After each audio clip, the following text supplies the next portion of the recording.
Welcome back to my channel. I have a special guest, Kat V, one of my friends. Hello, thank you for having me. Of course. So today we're going to talk about a trending topic, which to us is something that we already do, which is decentering men. But before we do all that, I'm going to introduce Kat. So I have been friends with her about 3 years. It's about Yes, and we met through a mutual friend. Music producer friend. We both are like rapper, singer people. I like creating stuff. Yes, we like creating stuff. And so throughout that time, we have established a friendship and pretty much kept in contact. We never really hung out much. We're always busy. Mom life, entrepreneur life. Yeah. And so because of that, we never really got together. But then like recently, I just got back from California and I was like, yo, she is the perfect person to talk about decentering men, because for the longest time that I've known her, she has been very much centered in her growth. And not to say that you don't have your hiccups, because everybody has their hiccups. I have my hiccups. But that she's always been the kind of person that I found her to be very independent, well-spoken, driven, and she always put herself and her child first. And that's something that I feel like it's just lost on a lot of women, because we're kind of taught to prioritize relationships, because if we don't, we're gonna die alone, right? Yeah. So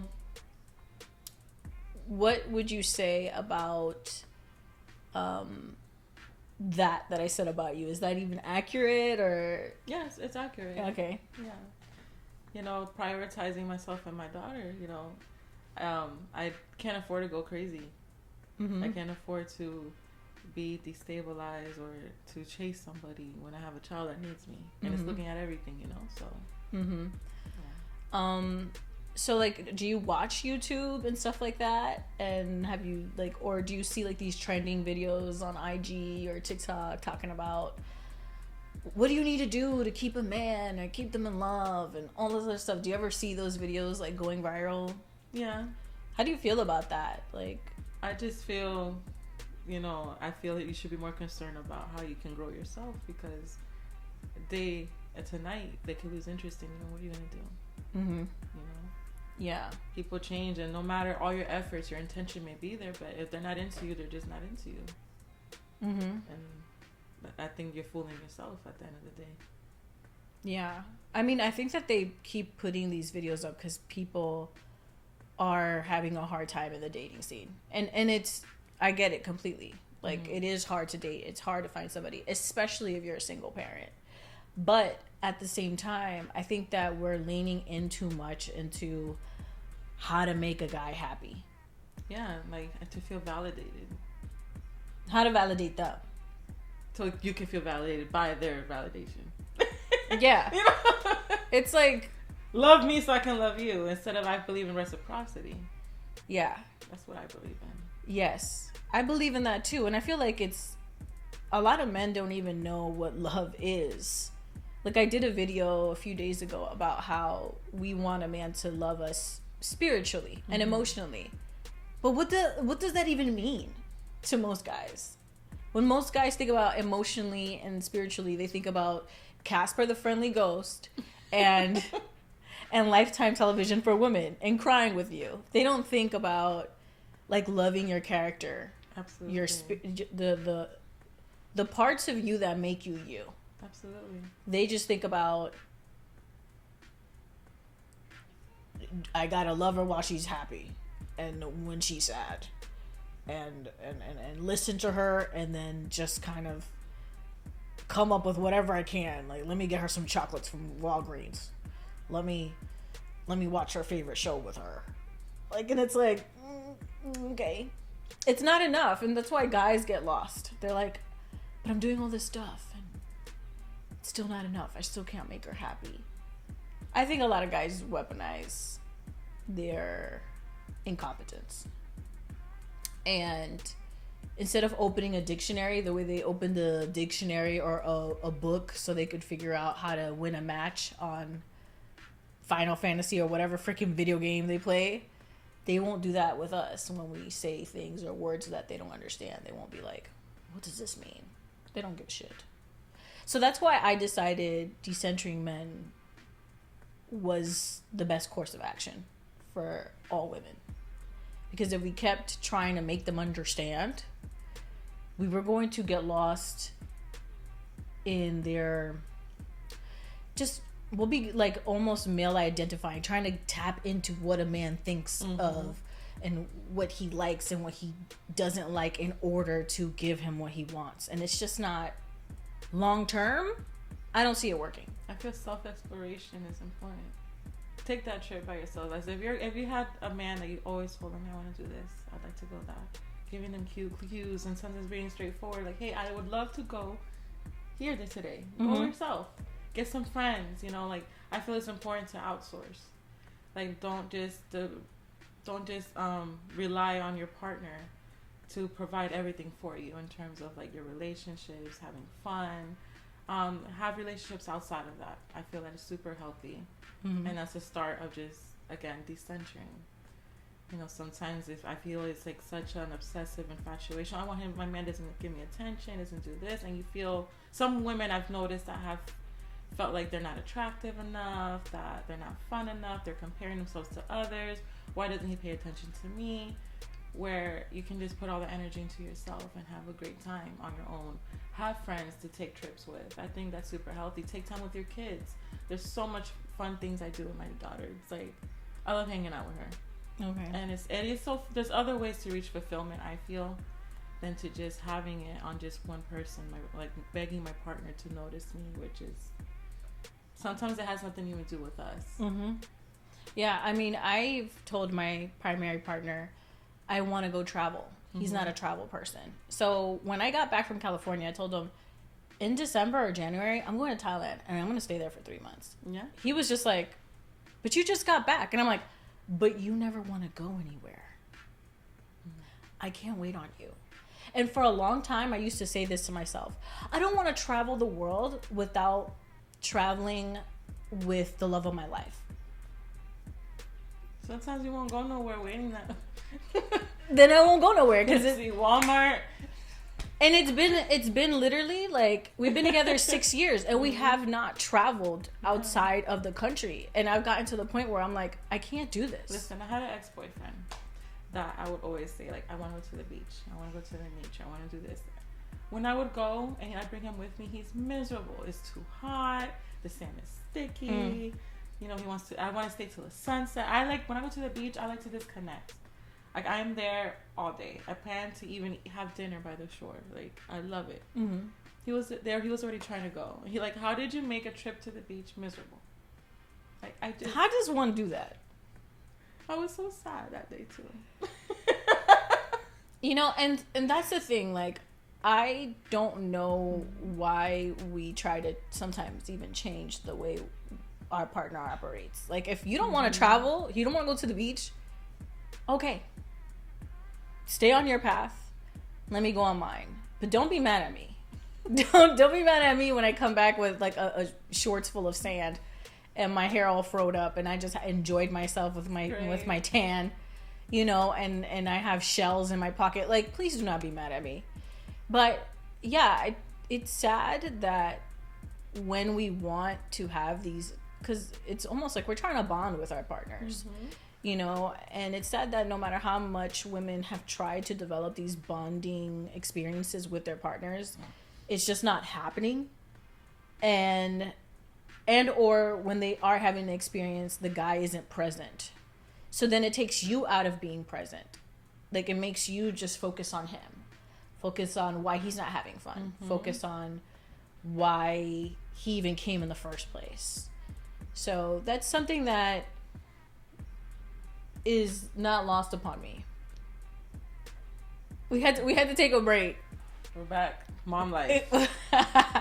Okay, so what was it that you were talking about? It was so I've developed the fuck it syndrome. Can I say that? Yeah, you can say that. It's okay, you can say that.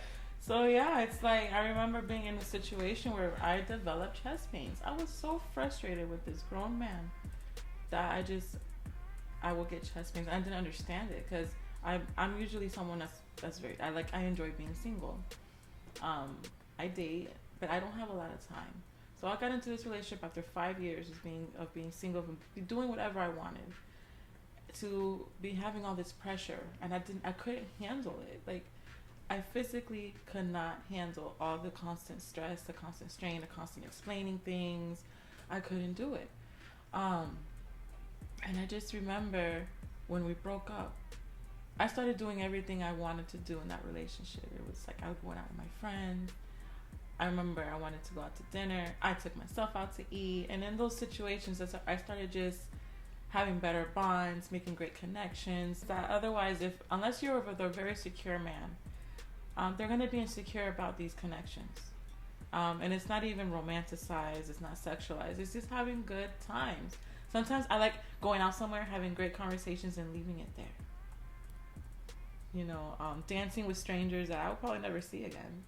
And little moments like that, I don't know. I don't want to lose that being in a relationship with someone that doesn't make me feel appreciated. So fuck Tinder. What do you mean? So fuck Tinder. So like when you don't care for Tinder because you feel like there may be like some pressure behind it. Oh yeah, no. Like for example, that's another thing. I have gotten so much value in myself. Like not saying that I don't enjoy sex or whatever, but now I just don't want anyone touching me. You know, especially I'm very self-sufficient, and let's say I do groceries that are like $300, right? And I'm meeting this person. The meal doesn't even get to $60. And what am I supposed to do with this? You know, so it's just like, not saying that a man with no money is better or worse than one that does have money. I'm just saying you're not impressed by little things anymore that leave you susceptible to love bombing. Love bombing is the main thing women. Yes. That if you're not used to a certain lifestyle for yourself, if you're not used to pampering yourself, you're not used to luxury trips. You know, I have luxury trips with my own homegirls. I think it's better than any guy that has been able to provide for me. Within myself and just my friends and having a great time. I'm already used to a certain lifestyle that someone just can't come in and love bomb me and have me impressed by small things. I'm like, no. It's going to take a lot more than material things, number one, to obtain me. And it's going to take more than just saying pretty words to keep my attention. It has to be consistent, day in and day out. For me, it's like kind of the opposite. Because it's like, a guy, if he knew how to connect with me emotionally, I'm like, cool. Like, I'm just like, thank God, someone that could. But a lot of the time, that's just like their mask. It's just a mask. Like, they're able to hold that emotional fluidity for just the right amount of time until shit gets real. It's really easy for men with money to get one over women. Money comes easy. Money doesn't impress me. It's emotional fluidity that impresses me. Yes. Because here's the broke men can talk real nice. You know? And they can real nice too. So you have to. But I've met guys that have the money. But their emotional fluidity isn't there. So I'm like, I'm good. You know, it has to be, I think, well balanced. Just as we have to come balanced, because they're easy to call us crazy. Yeah. Just because you have boundaries. Like, I don't like that. Oh, you tripping. It's like, no, I just really don't like that. You know? So it's a lot of things. Do they respect how you feel? Do you respect your requests? Just as they want that from us. They like a submissive woman. But what am I submitting to? Right. You're going to lead me to a path of hell for the most part. I mean, I think that when women put themselves in dating apps, and I use dating apps, I think that where they're looking to be liked, and it's like, I already come with the mindset that I am liked, I like myself, I don't really need you to validate that for me. Absolutely. I gotta like you at this point, because most people don't really have self-awareness. Most people don't like themselves. Accountability. Most people can't take accountability, and they get on these dating apps because they're looking for somewhere to hide. They're looking for somewhere. They're looking for someone they can kind of.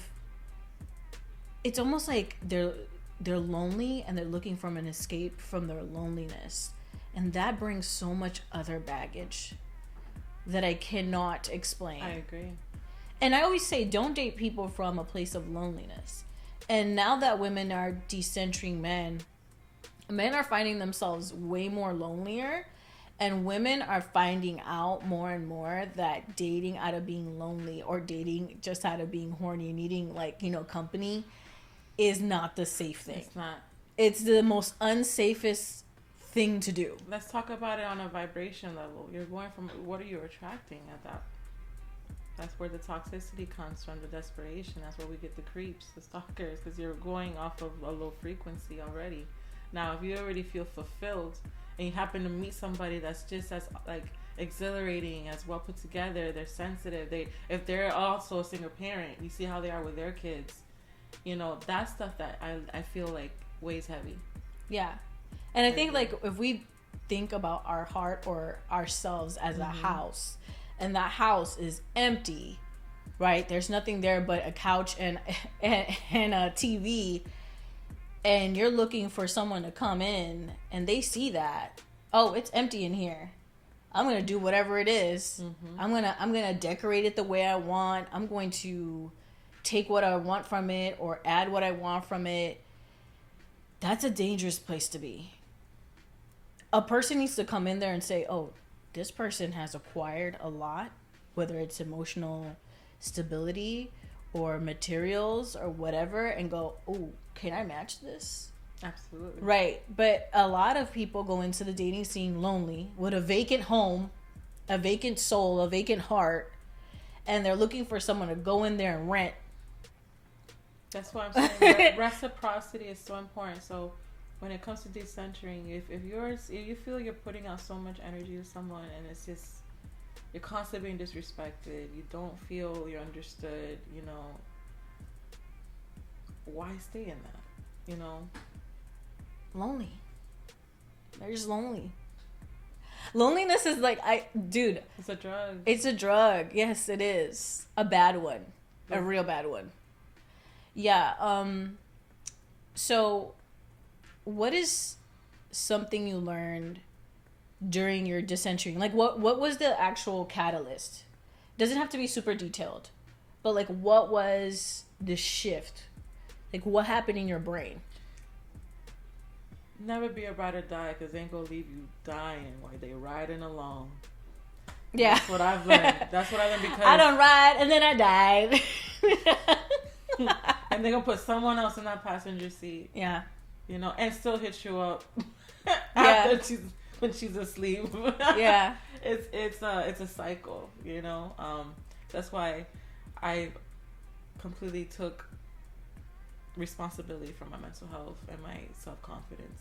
It's my responsibility and mine's alone, because I find that men always want that woman to be their backbone, but when we are in need, we're kind of left to face it on our own. So yeah. You know what I think? I think men have also kind of brainwashed women to believe that we're always so emotional. And I felt like for a long time I kind of leaned on that. Like, I'm emotional, and that's why I'm dating this person, and it's hard for me to break up with them because I'm just so emotional. And I started seeing the pattern there. I was like, I'm dating people based on how I feel emotionally. Also, it's like, if you have a upbringing that comes from a toxic background or abandonment, you already have, like, you pretty much go through what a typical man will go through. Like, we have to be providers. I have to hustle. Plus, on top of that, I'm a mother. So I'm going through the same thing day in and day out you're going through as a man. So it's like, I understand you more than you can ever think. Because I had to pay rent. I had to pay a car. I had to, utilities, childcare. It's like a lot. So I understand the pressure. So a lot of men cannot accept, okay, damn, you have all these issues too. I want you to be there for my issues. You know? So it's like, a lot of times I am not, I don't feel pity. you're not gonna get sympathy from me. Like, yo, toughen up. Like, I figured it out. You can too. So, but a lot of men can't handle that. Yeah, because guys are looking at women like they're a resource. They're not looking at women as anything but. And I saw this interesting video. It was like about a man talking to a woman who was talking about how men in senior citizens' homes are, you know, not being visited by their children. Mm-hmm. And he goes, oh, this is why you have to be there for your kids. So that's the reason you got to be there for your kids, so you can have somebody that's like your life insurance, not just because your kids need a healthy 2-parent household. Mm-hmm. And so that started like really like grinding my gears, because I was like, oh wow, we're only wanted when there's a need that needs to be filled, which is a caretaker. Someone's gonna cook and clean for you. Someone's gonna take your emotional burdens. So be your psychologist. You know, I can't do it. That it just became. That's what it came to me. I don't want to do it. I simply don't. I don't want the task of giving you that attention. It's like there's all the attention that you need. I cannot give it to you. You know, and because when I did, it was still taken for granted. You know what I'm saying? Mm-hmm. And I still ended up in the same spot. So I'd rather put all that energy into my aspirations, mm-hmm. and to my children. You know, there's a phrase that says, "Soy madre antes de mujer." I'm a mother before I'm a woman. Things change up a lot when you are a mother. You know, your kids are watching you, and you're teaching them what to accept and what not to accept. You know, that really opened my eyes when she told me, like, she hear, even though the arguments may not have been major, but they remember that. Mm-hmm. You know, when men want to get a little spiteful, they can get spiteful. So yeah, I would remember as a kid hearing my mom, you know, crying from her bedroom. You know what I'm saying? Or those conversations. Who's calling? Why is she calling? I remember that, and then it's almost like it's repeated cycle. You're in those shoes now. What are you gonna do? Are you gonna keep repeating those cycles, or are you gonna just no? Next, I'm not doing this. Goodbye. Everything's handled. I'm not gonna live this.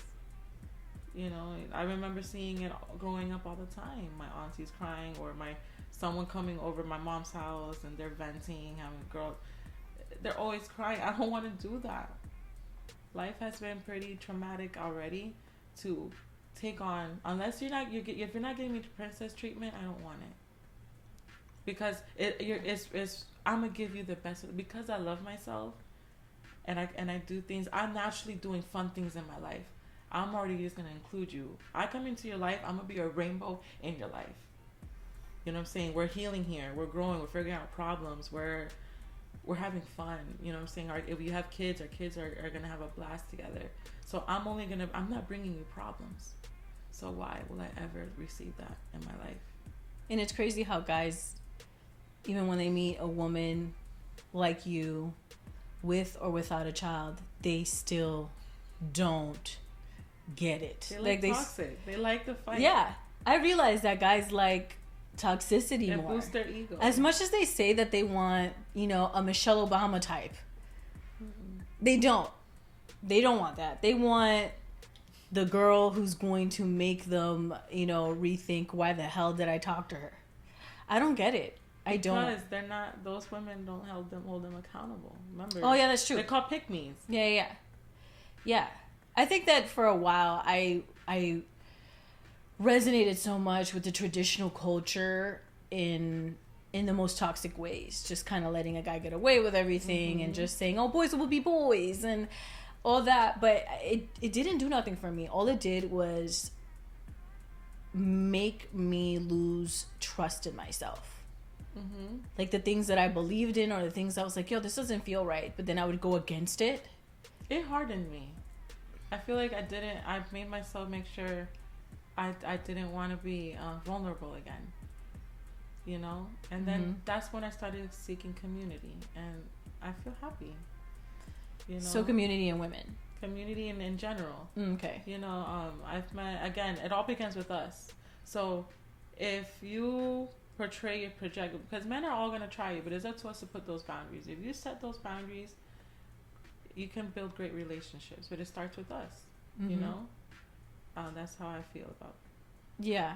I mean, it's always been difficult for me to, I don't know if because I'm an introvert, to build like a huge community, which is weird because I have Facebook groups and I have like following and all that, but still like I'm awkward because I always had a hard time accepting who I was, which is like kind of emo, a little bit over the top, emotional. I've always been like, I always felt like my feelings were so out of place. Like I never felt accepted. Even in this planet, I feel like I'm out of place. Like I don't really feel like I belong in this planet. Not that I don't deserve to be alive, but like maybe I'm from a different planet. You know why? What? You have a pure heart. People with pure hearts go through the worst. You know, it's like we're groomed to be people pleasers from as a child. Yeah. Toxic family members. Gaslighters. Like I like to say damn near demonic parents. Yeah. I would say, but I think like my parents were super gaslighters. Oh my gosh. And controlling. Yeah. So, but you know, I've been trying to develop this community. I've been trying to have stronger relationships with women because the relationships I had with women in the past were deplorable. Yeah, like I've experienced a lot of envy, and I was always so hurt and confused. But guess what? I turned my pain and trauma to power. You know, how you do that? A lot of crying and alone time and I had nowhere. It gets to the point where you have no one else to talk to. You have no one to face but yourself. And I don't know what y'all spirituality is, but that is real. When I cry, like, yo, take these thoughts away from me. Take this pain away from me. A lot of the times, pain and trauma come with obsessive thinking. Yeah. That just leaves you immobilized sometimes. And when you're forced to pull yourself out of there, and you start really, when you realize I love myself too much to be around these type of people, and that includes family members, because a lot of the people pleasing or male pleasing or seeking validation comes from childhood. A lot of that, having an unhealthy relationship with those that are supposed to be closest to you. You know, so that's where I feel the core is. You know, if once I started cutting out family members, once I started cutting out fake friends, there's another thing. A lot of times friendships, they're not really friends. They're just people you grew up with. There's a difference. You had no choice. They were in your environment. But when you outgrow that environment, then what? When people are from your environment, so you growing, setting healthy boundaries, when you start seeing like, oh, they've always been doing side comments about art. Now that I think about it, they've always been kind of petty. Now that I think about it, you know, because you start loving yourself and setting these boundaries. Because by now you probably went through several manipulative, narcissistic relationships, and you probably have looked back at things, and that's what happens when you're healing from those relationships. You start really backtracking. It's like, oh my God, I was gaslit that time. He told me that whole story that day because it was really what he was doing. You ever dealt with a guy like that you'll be out in public with some friends or whatever, then out of nowhere they start telling you this weird story. I'm like, what? No way. Like, and the whole time now that you've broken up, I'm like, it was you doing that, and you were just kind of. It's weird. It's so weird. I kind of got my power in the same way. I didn't do that much crying. I did more of a lot of self-evaluation, and I did a lot of, okay, I have to quit living in an emotional state. I have to quit the emotional stuff. Like, stop making decisions about people, places, things from an emotional place, because clearly being this emotional woman is not working. Like, it's not working. People see that and they trigger it. That's why you gotta cry alone, because venting was my downfall. I would call because I didn't trust myself. I always felt like I needed to put my pain on someone else, because I've been handling things, because that's abandonment issues, where you're forced to face things alone. Like, okay, I'm already facing everything alone. I at least want to speak to somebody about this, but you're just giving them ammo. You know, unless you want to get a therapist, see a support group. I just suggest keep your problems low key unless you finally have a good person you can trust. Because sometimes a lot of people are not even equipped to give you the proper advice. Yep. They're probably happy and that you're going through it, or it's a nice topic to talk about when they're on the phone later on with someone else. Mm-hmm. So, but at the end of the day, you get off that phone, you're still feeling the same emotions. I've never had a bunch of friends, so I didn't really have that option to have like conversations with people about my issues. Like, it's so hard for me to even tell people what my problems are. I had an issue with oversharing. That was my issue. I think I had that issue in my teenage years, but then comes from acceptance, I think. Yes, but then as soon as I hit like the age of 21, that kind of went out the window, and I never shared what I was going through. And then I realized the kind of friends I had, that I was always that friend that would ask how you were doing, and they would never ask how I was doing. What would they talk about? Guys. This guy did this guy did that, this breakup, this did that. And I would just be like, when are you gonna ask me how I'm doing?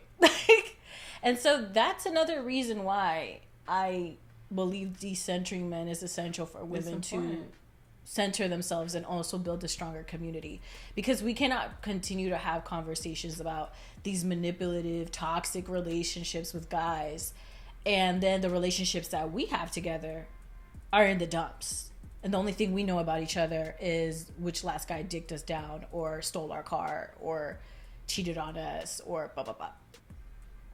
It's just ew. It's drama. Yeah, it's too much drama. And so now, lastly, when it comes to the way you view relationships now, like if you ever get into a relationship again, because I know I decenter guys. I make myself main character of my life, even though I have a partner. So decentering looks different for every woman. So like, what does that look like for you? Someone that completely lets me live the life I have. I'm not harming anybody. If anything, I feel I am blessing others because, and in that time, I'm blessed. Right. And you just accept me as I am, as I do you. You know, I come with a complete life. I expect you to have the same. And if we are going to build, it's, you know, reciprocity. You know, I feel that's what's important. Now, I will respect and cherish you as long as you do the same for me. Once I start not liking something, I'm simply going to walk away. I'm not going to ask no questions. I'm not going to argue. Because why? You're grown. You already know what you're doing. You know, be loyal to me. That's another thing. I don't believe in love. I believe in loyalty and integrity. Right. Because love is it's just a word. And love can look different to so many people. Love is an intention word. But when it comes to integrity and loyalty, that's a whole different ballgame. You can't confuse that. You know, and that's what I look for. And loyalty in terms of, you know, when you're mad at me, you're not going to turn your back on me and talk all this and tell someone my business and this and that and use everything I shared with you as ammo against me. You know, that's what I've seen with a lot of petty people. Petty guys, when they're hurt, their ego, it's like you never cook them a plate of food. It's like they forgot everything you went through with them. And so once you start seeing those, when people show you who they are, believe it. Yes. Don't try to make excuses for it. Yeah. You know, oh, maybe it was me. No. Because at the end of the day, if they make you mad and you do something, you go hang out with Pablo to get coffee, oh my God, it's the end of the world. But, you know, it doesn't work that way. Reciprocity. That's what I feel. So, thank you for sharing that. So, decentering men for me looks more like I'm always going to view them in my life from a conscious lens. I'm never going to place them in my life based off emotions ever again. It is completely based on what they will bring into my life from today up to the age of 78. Like, if between this time and in my late, you know, the last golden years of my life, I don't see a projection of positivity, growth, a healthy environment, I cannot keep you around. Absolutely. And even if you are these things, I am not going to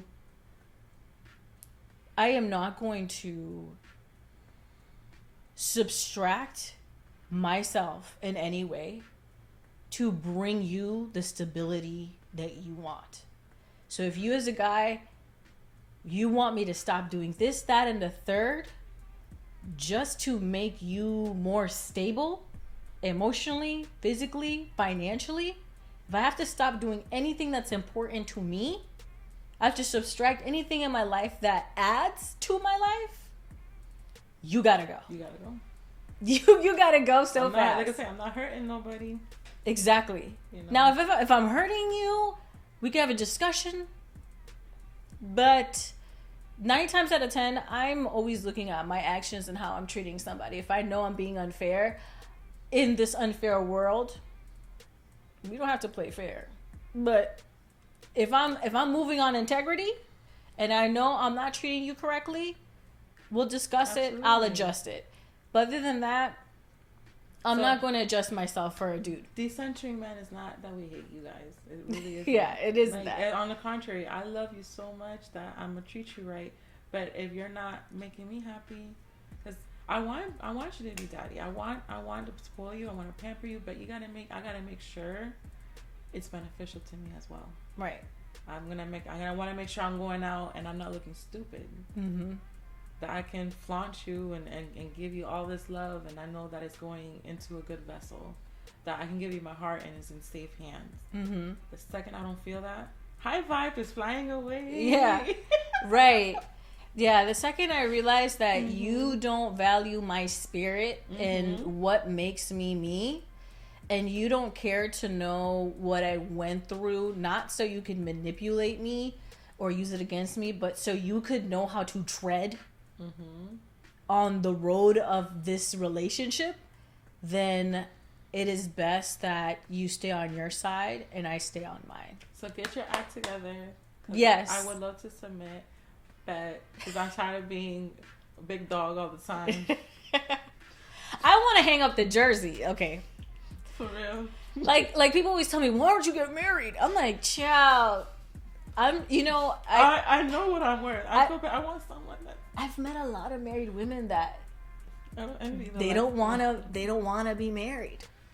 Or I've met women that like they got divorced at 70 and they're like, I wouldn't do it again. I wouldn't do it again. Listen, I knew a lady who was like 78 years old and she had a missing leg and she had 4 dudes on her ass, okay? And she could not knock these dudes with her damn stick and they would not leave her alone. Paying bills, calling her, taking to the doctor's appointments, giving her the prescriptions they have so she could have extra. I'm just like, when she was married, she was bedraggled, tired, sad, and his little thing didn't work. Okay, so we don't hate y'all. We don't hate y'all. We just don't like men that don't act like men. That and we don't like that you guys keep saying stuff like, you don't need us. We don't need women. We don't need y'all. And it's like, for real? Let me tell you, y'all gonna need the 18-year-old. Y'all gonna need the 25-year-old. Y'all gonna need the 60-year-old. Y'all gonna need the 80-year-old. Because I've seen time and time again, men say that. And then when they hit that big age where they can't wipe their little thingy or they can't make themselves some roasted potatoes and carrots, they're hoping that Anne can come along and help them with that kind of stuff. They're hoping Miss Linda from Bingo comes over and holds it down. So I'm just saying, stop saying all this weird stuff that you guys don't need women. Final thoughts. Final thoughts, y'all. We're smushed right now. The camera's doing whatever it wants, so it's going to be like this. So the final thoughts is heal and love yourself so your frequency goes high. And you're not going to put up with anything. You're not going to be impressed by love bombing. And again, decentralizing man is not that you're hating them. It's not that you're creating these walls. No, it's you have boundaries. And the right man is going to really respect those boundaries and rise up to the occasion. And yeah, and love yourself. In the meantime, have a great time. Don't place your value on if you got a man or not. Have a great time. Educate yourself, love yourself, invest in yourself. And when you are putting such high frequency out, it's only a matter of time that you're going to align with someone really meant for you that can handle you. So, yes, I second that. For me, it's like the best thing we can do right now as women to center ourselves is to stop buying the lie that we're so emotional that we can't make rational decisions. And there's more to just healing. And, you know, people love to say, you know, time heals all. It's what we do with that time. Mm-hmm. And even with healing, the healing never stops. So always do your best to not put yourself in situations that will make you have to heal. Absolutely. Again. That will trigger those core wounds. Yeah, because the thing is, what's the point of healing if you're just going to go back to these bad situations and have to heal yourself again? So there goes another year. Boundaries are so important. Yeah. Listen, I haven't practicing my boundaries and men get mad at me. They feel a type of way. And it's okay. Those are the ones that... See, when you put those boundaries, you're going to trigger the ones that don't got to be there for you. Mm-hmm. That don't need to be in your life. And it's like, I want to see you. It's like 10 o'clock at night. My kids are asleep. No. Oh, you playing games. Boom. That's already way. Oh, man. And be okay with a dude not liking you. Because, you know what I'm saying? Be okay with them being like, oh, I don't fuck with you no more. Un tigre que pa ti. Ay, papi, ya los niños están despiertos. Ay, pues está bien. Tú comiste. Te voy a mandar una comida por Uber. Right. What I said right there. Oh, a guy says, oh, what are you doing? 10 o'clock at night. You're like, I can't. My kids are sleeping. Instead of them being all butthurt about it, oh, you eat already? I'm going to send you something through Uber. Right. There's so many ways for them to create that love and bond with you, so you could even feel more comfortable of taking some time, putting the baby in the babysitter to spend time with the guy. But like I said, boundaries are important, but knowing when something's not for you and not putting yourself in that situation to go through it again. Absolutely. And being okay with not being liked. And as you heal, these people who broke your heart are going to come back to test you again with confidence, with love. Do not open that door again.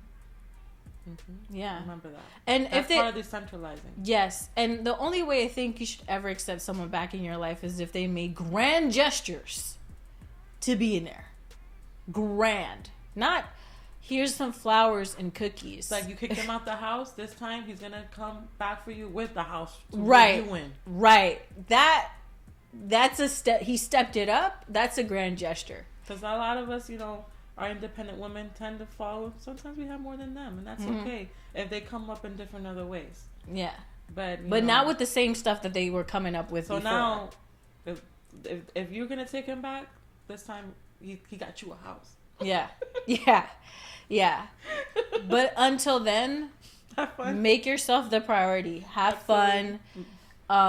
Main character energy. And even look for women that remind you of a woman that takes control. Absolutely. That if a dude breaks her heart, she has no problem admitting it and still going on to her job and doing whatever she got to do, keeping herself up, keeping herself looking good. Whatever. Put women that you respect in the forefront of your mind and think about all the things that they had to go through. Absolutely. To be the women they are today. And if it's not a human being, look for a goddess that you could, you know, like attribute to, like someone that you're like, oh man, she has these characteristics that I really would love to embody. And I don't know, start from there. I remember what was a big vision for me was CEO women. And I will always remember how, again, I learned from myself, respect will always outlast attention. You know, and I always would love how people she'll walk in a room and everyone's like, hello, ma'am. And then she'll speak with men, eye contact. I'm not trying to be your wife, I'm your boss. You know, that respect. And I love that. And, you know, and I embodied that. Any superintendent, CEOs. I remember I worked at restaurant jobs, and I remember I would be the one scrubbing. And I remember when I see the boss ladies come in. that even the players in the kitchen will be like, "Tenhut, yeah, I want to be her." yeah. I always said that to myself. I'm gonna be her, and that's the woman I feel when I go in. I'm as a manager into locations, freelancing. I walk in and people introduce me, and it's humbling, but it's empowering. Where I walk in a room and they're waiting for me.